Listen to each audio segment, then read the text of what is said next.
angry men. Unmistakable. I'm very excited. Fabulous. It's a Thursday night when Les Miserables opens Yes. in Melbourne. Now, Melbourne must have one of the busiest theatre It's all happening, isn't it? theatre cities in the world, and it's about to get even busier, as I mentioned, with the opening of Les Miserables on Thursday night. We'll be there.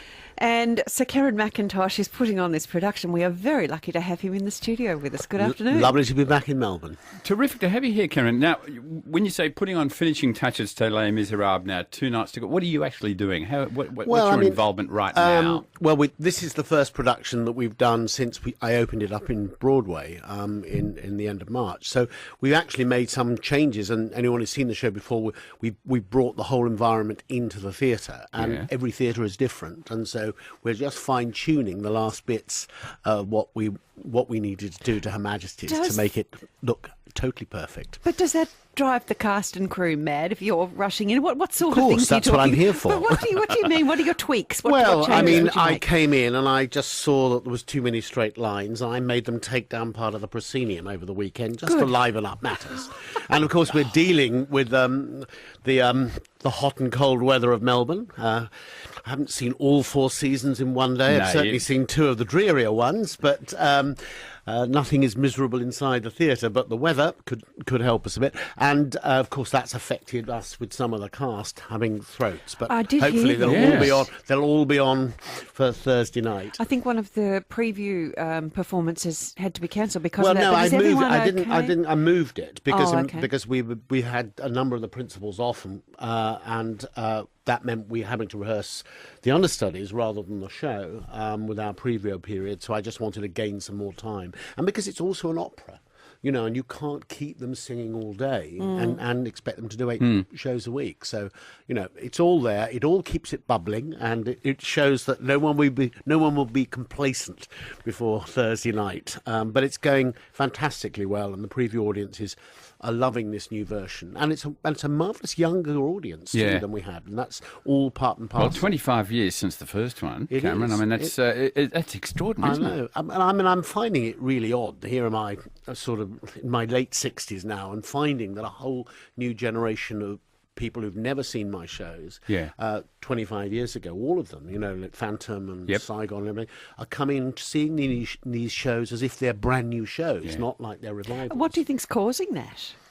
Well, they're very, very good shows, but I think also what's happened is that and I never thought it, the musical theatre has become something that modern people want to go to. It's not just for an elite group of theatre goers, and all over the world, the young in the last 10 years have been turning more and more to musicals. You can see it on television with all these programs which now feature theatre music, and people aspire to be in live theatre or concerts. And it's the first thing you do when you go to London. You go to a West End show, and the advertising's on every bus. And It is, but it's beyond. It's gone beyond the theatre, where it really started. And I think Les Mis was hugely responsible when I released the rights of Les Mis into schools. I mean, I've seen brilliant performances of Les Miserables done in high schools. It's turned people onto theatre. They're doing, they do all sorts of musicals now, younger people, so that it's part of their life in a way that it wasn't. It's just the accessibility, isn't it? Yeah. And they can make a career in musicals now, because as the world has changed, the live theatre and live music, any live event, actually is something where people go out to meet people as well as see a great show. I think it's estimated something like 65 million people have seen Les Miserables on stage. Grubby's not among them, though. He's not aware. Can you, for those who You've never been? are not familiar with the story, can you tell us the story in Absolutely short version not. of Les Mis? No, Okay. someone stole a loaf of bread to save their child. No, we'd be here all day if I had to tell you the story. Bit of a synopsis, just before I go in. What appeals to people and why I think it's generation after generation come to it is really Hugo wrote about real people that transcend countries and time, that you recognise the characters in Les Mis.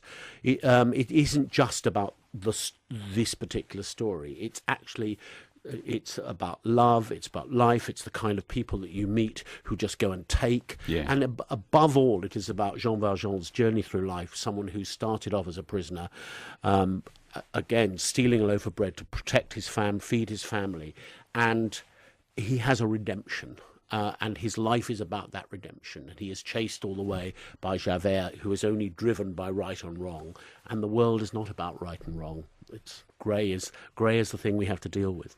We are very much looking forward to Thursday night, Her Majesty's Theatre, and if you'd like to book for Les Miserables, I love saying Les Mis. Am I saying it right? That's why I call Really? it Les Mis. Am I making it too stuffy? No, it's just Les Mis. It's your friend. Les Mis. So Les Mis. We're there. There you go. Great. Ticketek Look forward to has seeing you tickets. having a great time, and I hope you storm the barricades. Thanks, Cameron. We'll be there.